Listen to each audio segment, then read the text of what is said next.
నేను ఈ వీడియోని ముందు పోస్ట్ చేశా కానీ అది నాకే నచ్చలేదు. ఇంకా నా సబ్స్క్రైబర్స్‌కి ఎలా నచ్చుతుంది? అందుకే డిలీట్ చేసి మళ్ళీ పోస్ట్ చేస్తున్నా. మనుషులు ఒకే ఎమోషన్ క్యారీ చేయడం చాలా కష్టం. అలా చేయలేము, చేయకూడదు కూడా.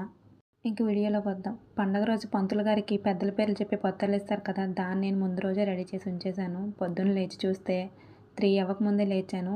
ఇంకా కిందకొచ్చేసరికి నేను మా స్నూపీ తప్ప ఇంకెవరు కనిపియట్లేదు రోడ్డు పైన. మళ్ళీ ఫ్రెష్ అయ్యి, ఇల్లు క్లీన్ చేసుకొని అన్నీ చూసుకున్నా ఏమైనా మర్చిపోయానేమో అని చెప్పేసి.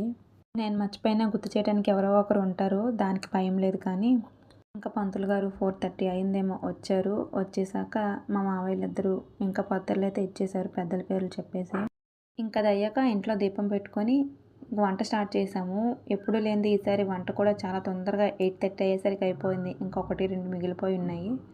అవి కూడా అయిపోతున్నాయి టైంకి ఫోనొచ్చింది. మా మావయ్య ఎక్స్‌పైర్ అయ్యారని. ఇంక నాకింకేం చేయాలో తెలియదు. కాళ్ళు చేతులు ఆడలేదు. అలా బయటకొచ్చేసి ఉండిపోయా కొద్దిసేపు. ముందు నుంచే పండగంటే అంత ఇంట్రెస్ట్ లేదు ఈ ఇయర్. ఎందుకంటే రాను రాను ఇంట్లో చుట్టాలు తగ్గిపోతూ ఉన్నారు. ఇంకా ఇంతలో ఈ ఫోన్ రావడం అసలేం చేయాలో కూడా అర్థం కాలేదు. ముందే ఎక్స్‌పెక్టేషన్స్ పెట్టుకుంటే ఇలానే ఉంటది. ఏం జరిగిందో నెక్స్ట్ వీడియోలో చూసేయండి.